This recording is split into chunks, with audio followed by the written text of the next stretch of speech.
Today, we are going to talk about stress. And I believe, by the way, that it's the core of our work. There is a reason that we are stressing ourselves.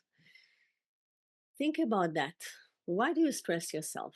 And when do you stress yourself? Every morning, before a job interview, before something important, before a date? Is it all the time ongoing thoughts of, oh my gosh, I have so many things to do when you wake up in the morning? The stress can be part of our lives, but then the body can be wounded from it. People feel the stress on the shoulders, on the chest, in the belly. They come many times to osteopaths for acupunctures, saying with physical symptoms. But then they discovered physically everything is okay. It's only the stress. So today we are going to talk about first the origin of stress. When did it start? And then, most important thing is how to work with it. When we are stressed, we're not connected to our body. We're only in our mind. Close your eyes for a second and take a deep breath and out and relax your shoulders. Already, you are less stressed. When you're connected to your body, to the present, to your breath, the mind is quiet. You can open your eyes. But when we are stressed, if you are will put attention on your breath, you will discover that you'll breathe fast. And stress can become anxiety also, right? Can be really overwhelming. So we need to take care of our body. We have so many small exercises we can do in order to reduce stress. But let's start in our childhood. We always start back there because kids, I didn't see baby that is stressed, right? When you go and see a small baby, it's so sweet.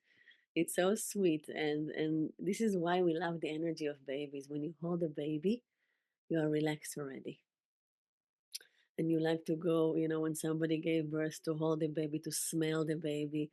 There is a vibe there. When you put a kid to sleep, usually you'll fall asleep with them because they are pulling you into a place of calmness, like deep in the ocean when it's quiet. And then something happened in your life and you started to be stressed. Think about it for a second. When did it happen? What age? When did you feel that you need to be more alert, that you need to accomplish? And it's not always at school. For me, it started in the age of 4, before even grade school.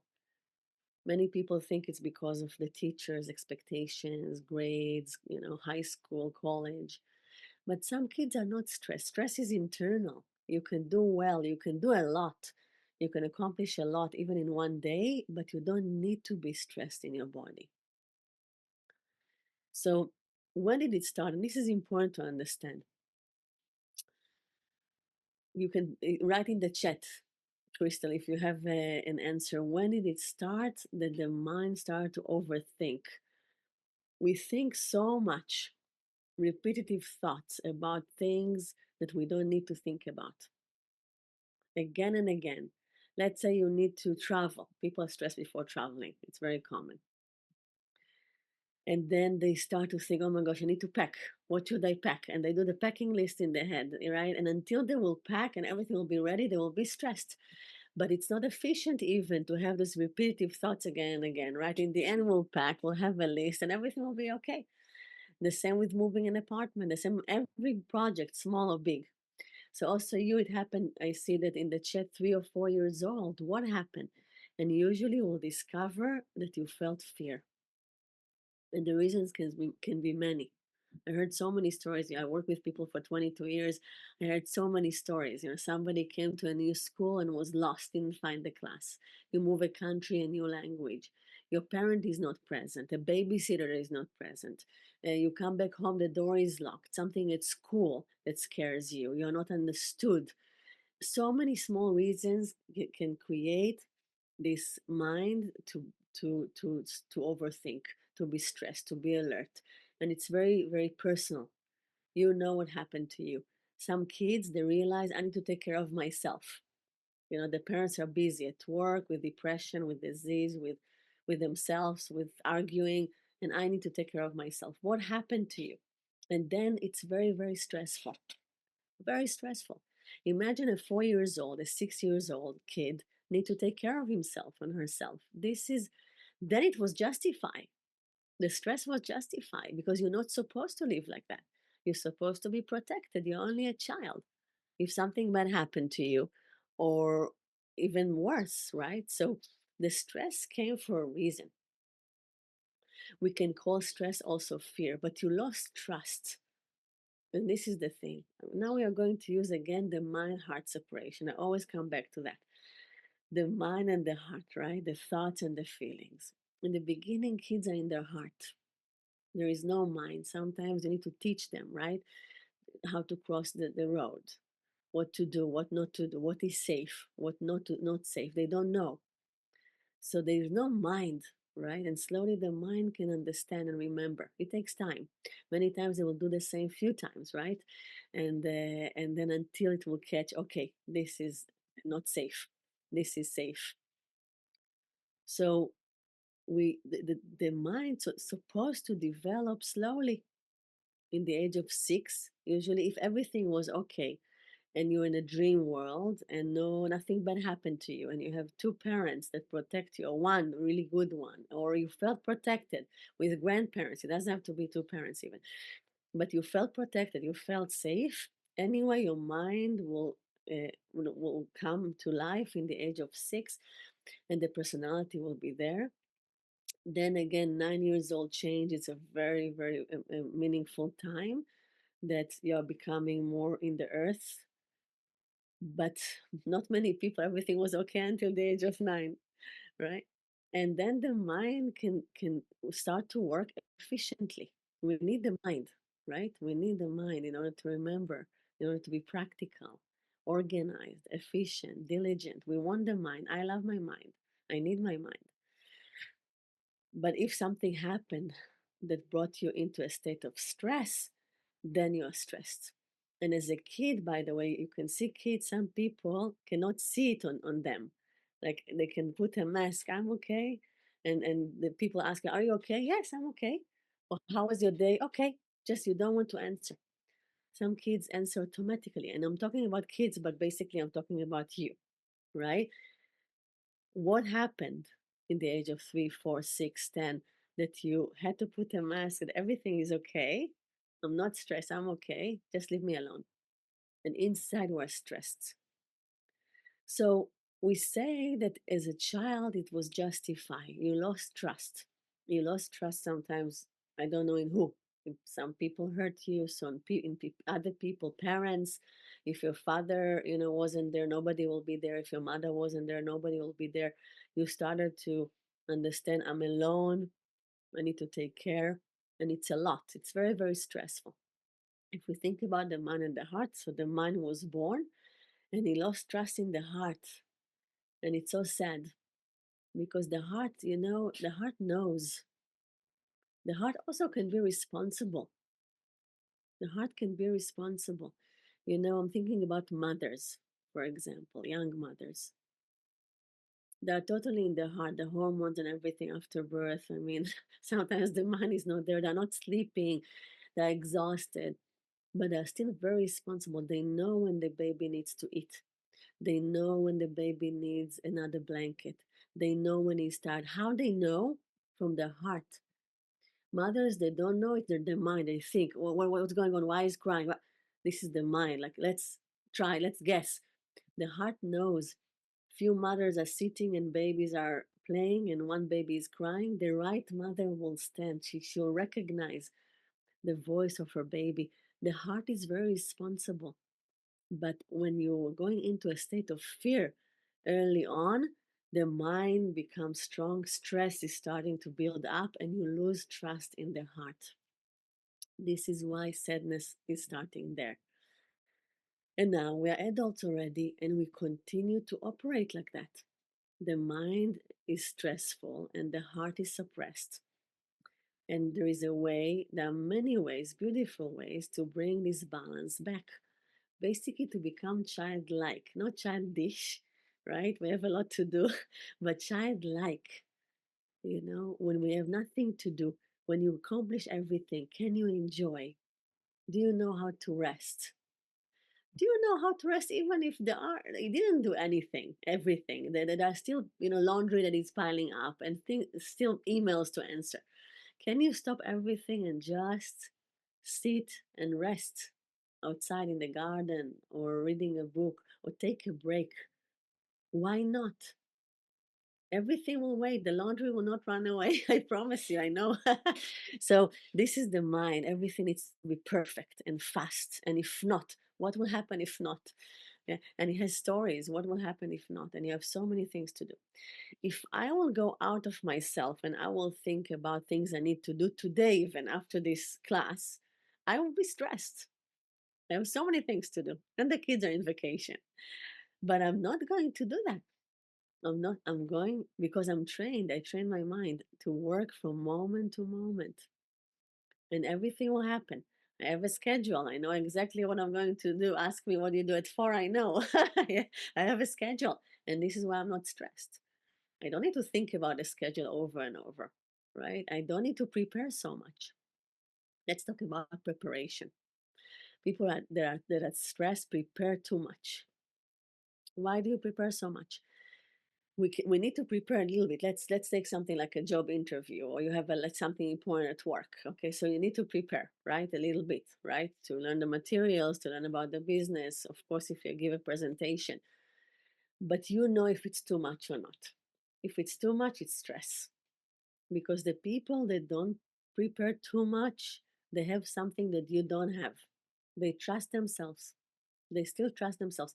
They know that they will come and they will open the mouth and everything will be okay. They will look around, they will smile, and everything will be all right. And this is the self trust. The self trust, this is the medicine for stress. And this is why I said in the beginning, it's the core of our work, the trust. There was Master Dogen, one of the Zen masters in the lineage, an important one, and he said to his student, you know why you don't make progress? Because you don't trust yourself. We can change it with stress, because you are stressed. If you are stressed, it means you don't have a meditation practice. You don't calm yourself down. As a child, you needed a parent to come to you and say to you, everything is all right. I got you. You are safe. Breathe. Enjoy. Life is beautiful. Now, the parents knows that life is not only beautiful. He knows about war. He knows about things. But for a kid, in order to grow in a healthy way, physically and emotionally and mentally, he needs to know that everything is all right. Probably you didn't have this parent if you're stressed. You didn't have a parent that remind you daily, and a kid needs a daily reminder that everything is okay.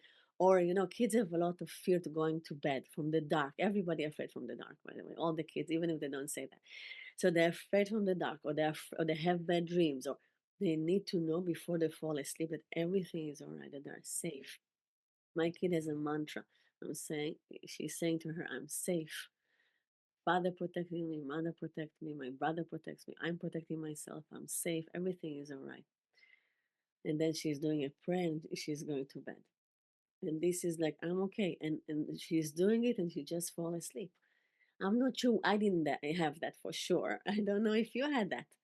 And if you didn't have these parents to calm you down, the mindset is helping you to understand that you want to become your own parent, the parent that you never had. And this is the center, the higher self.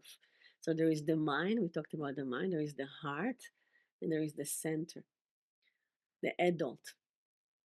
And then you discover that you have a voice. You can choose what to say to yourself. You can listen to many people, read books, look at many things, and learn how to talk to a child in distress. Let's say you meet a child that lost his parents in a market, in a farmer's market. Of course, he's stressed, right? What do you say to this child?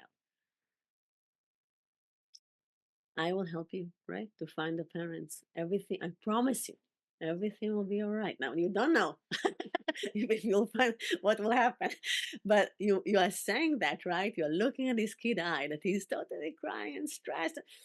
I will find your parents. It will be all right. This is what I'm asking you to do to yourself. And the problem is that the money say, but you don't know. Like, and a job interview will be wonderful, but you don't know. It's true. I don't know. I don't know. But I need to give to myself the affirmation and the feeling that it will be all right. But maybe not to say wonderful. I don't know if it will be wonderful, but it will be all right for sure, right? It will be what it's supposed to be. We are growing all the time. Also, the concept about yesterday, I had a session with somebody, he talked about failing is in the spiritual work. This is for me, it was very hard to hear because basically you cannot fail or succeed in anything. You don't fail. I, I'm taking out, I want you to take this word from your mind because this word failing is making you stress. And I told him in order to learn, we need to fail all the time. We are failing all the time because we are learning. So let's change the word fail because, like, then you judge yourself, right? M- We are when I'm learning something new, I have no idea. I'm keeping a don't know mind. A good student will keep a mind that is open, right? I don't know, and then you ask questions. You're not embarrassed, and you slowly you have more confident in something new. So basically, you are failing all the time, right? But let's do it with a smile. I'm learning something new. But people that are not trained, they will say to myself, oh my gosh, I will fail. It's not good enough. It's not good enough. Stressing yourself, of course, it's not good enough. You are learning and growing. By the way, you can always grow more, right? If you think you already arrived, so it's like to be dead, right? I hope always to grow and to learn and to evolve and not to know. So this is a new concept. We are learning the center, different concept, different words, and different ideas. I wanted to think about the words, the thoughts that are making you stress. You can even after or even now take a pen and a journal or open a file and think about the words or the things you say to yourself that are stressful. And you can share if you want in the chat one or two just to give me some more information. I can be more specific. We know that thoughts create feelings. This is the bond. Thoughts create feelings. And stress is a feeling in the body in the end.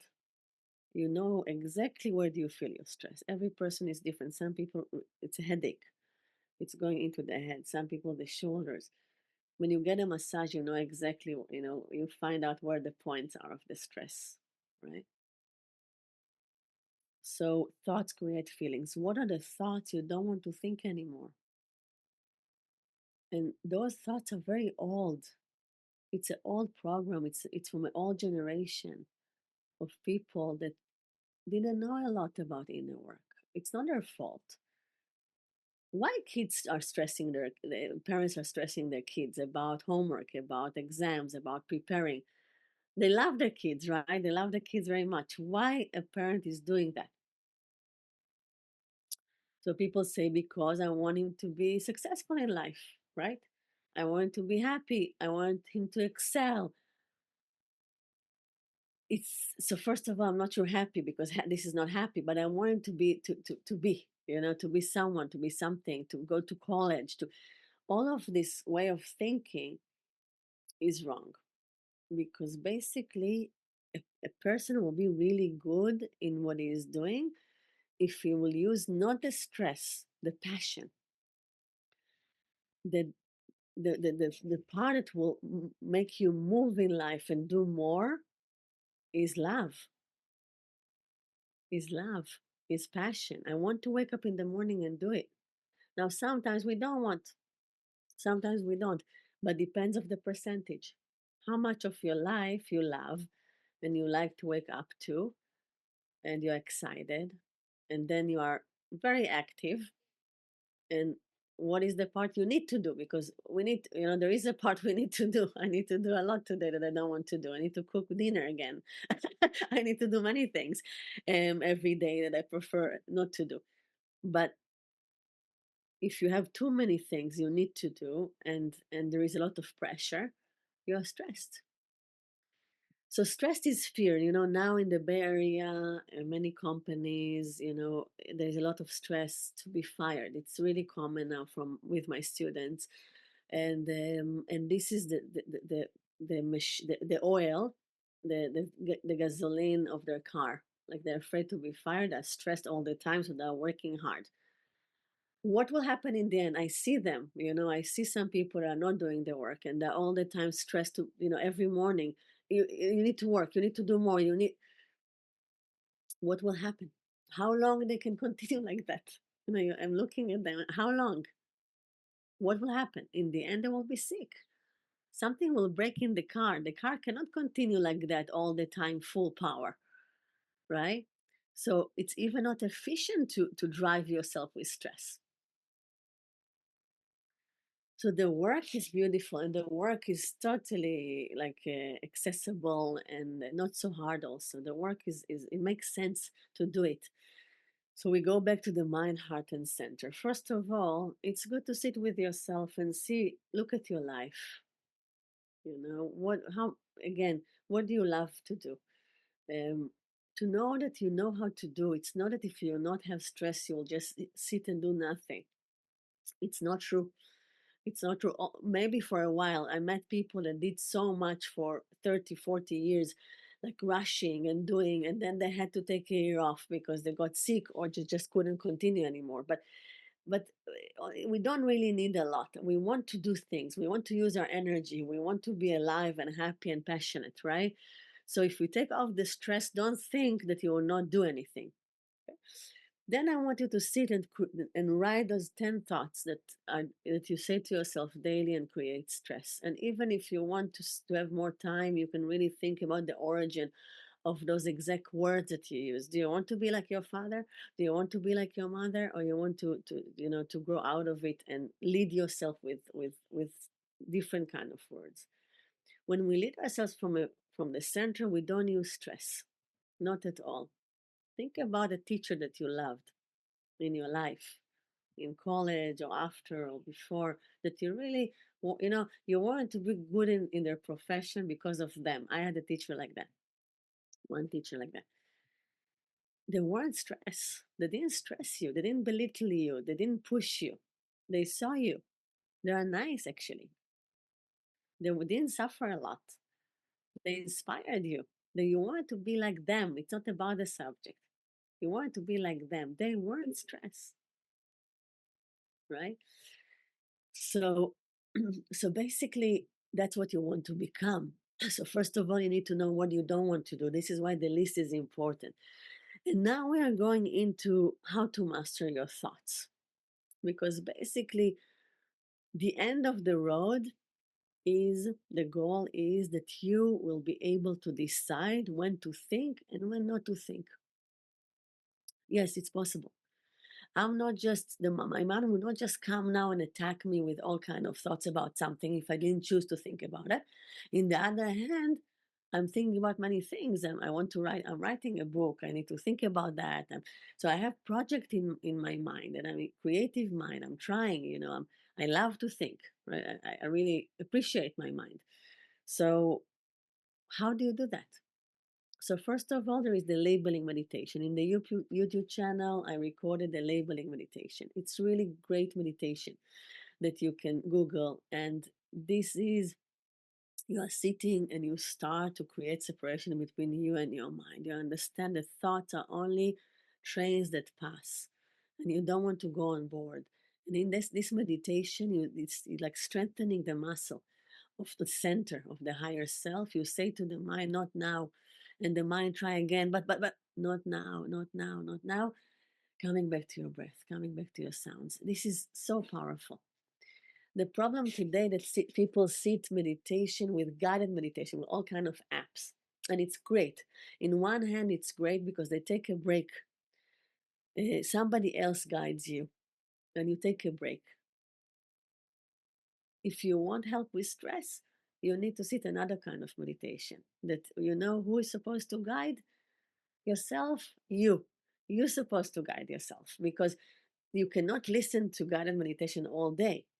But if you are sitting and not moving, and the mind is saying, Get up from the meditation. You have emails to answer to. And you're saying no with half a smile, and you're coming back to your breath and to the sound, the sensation. And then the mind is saying, you need to cook already. The kids are coming back soon. No. And then another part of you, the heart is saying, oh, I don't want to sit, let's lay down. No. And the heart is saying, let's call a friend. You remember this friend? We didn't talk to her for a long time because in the meditation things will come. No. And why do you say no? Only because you want to train your mind. You want to train your mind in meditation, and then after you can choose what to think and what not to think. If you want to help your stress, you need to separate yourself from the stress. If you are stressed, you will not be able to help because it's you. If you understand it's only your mind, there is the radio station in your mind that transmitting. You need to do, you're not ready, you're not good enough. Yeah. And this needs to stop. Only this. Then you choose the right meditation. And the right meditation. And the only meditation can help with that, with the thoughts, is just sitting. Because then it's you and the stress. And the stress will come after a few seconds. So it's like a battle, right? In a battle between you and your stress. And sometimes the mind will win, the stress will win, and you will just finish your meditation after 3 minutes. At the time, you will win, and it's such a good feeling because the mind also wants you to help him. The mind, remember, it started to be stressed in the age of 3, 4, 10, 12, so many years of thinking again and again. It's not necessary and it's tiring, it's exhausting. So, this part that thinks too much, the mind wants help. So, in the beginning, you will fight. Don't sit, don't sit. It's a waste of time, especially if you do nothing. People go to other kind movement meditation. Okay, I will hike. It's meditation. I will climb. I'll go to yoga. I will go. It is meditation, by the way. It's all meditation, but it will not help you with your mind. You take a break. It's great. We need that. You take an hour break. You take a break from your mind, but the mind is still waiting, waiting to come and say after the minute the class will finish. You remember you have to go to work. You have the so nothing will change in the mentality and in the relationship with the stress and the mind. But if you sit, and by the way, this is so beautiful to do it. It's so hard. It's the hardest form is just to sit. And you sit meditation, and I need to record a video about the meditation posture, but I'm sure you can find it online. People are teaching it all the time. And you sit, and there is a reason for this posture because this posture is very balanced, and also there is no pain in the body. You put pillows under the knees if you need, and there is no pain. We don't want to suffer. But you sit, and it's not comfortable. It's not comfortable because inside the body, all the voices and the noise will happen. And then the mind will start to come and tell you why you need to stop and to stress you basically that you don't have time. And you will say, not now. And many voices will come and you will stay strong, unmoved by the wind. And this is a gift for life. And it doesn't matter if the 29 minutes, point 9 from the meditation, you are thinking and the mind was there stressing you. It doesn't matter because you are there as well, sitting. And this is the art of meditation. It's the only one just the fact that you sit, you already chose another way.